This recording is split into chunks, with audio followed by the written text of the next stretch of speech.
Alô galera, boa noite, tudo bem? Estamos aqui falando desse jogo Traffic Raiders. É um joguinho muito legal para quem gosta no aplicativo no celular, né? Jogos móvel, né? Para celular. Então, instala esse jogo no celular, funciona já tá simples.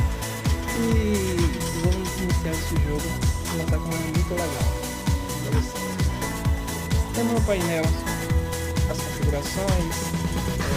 Mais jogos, Daily Trade, depois de oficina onde você pode comprar motos, né? Ficar onde você, na oficina temos para fazer o upgrade da moto, né? Que fazer atualizações de potência, de manejo, de freios.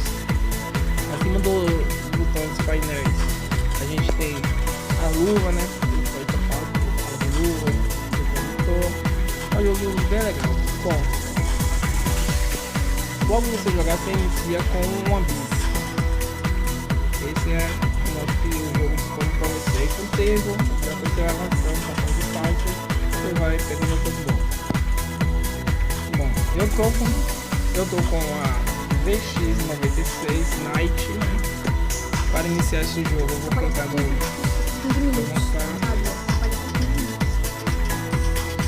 avançar.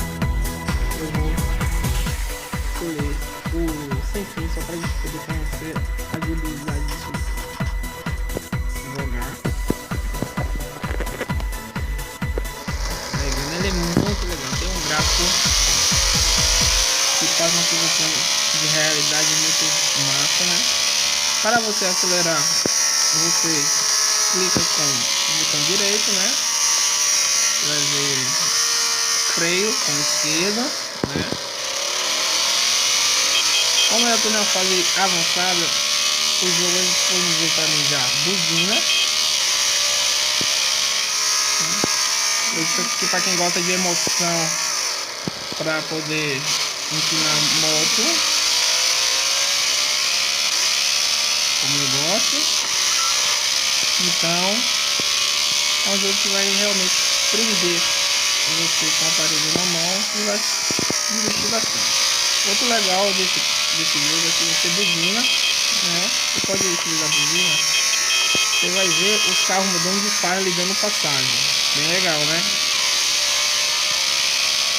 Então galera, esse é o joguinho que eu indiquei pra vocês. E até a próxima. Tenha uma boa noite. Que isso, velho? Continua mais.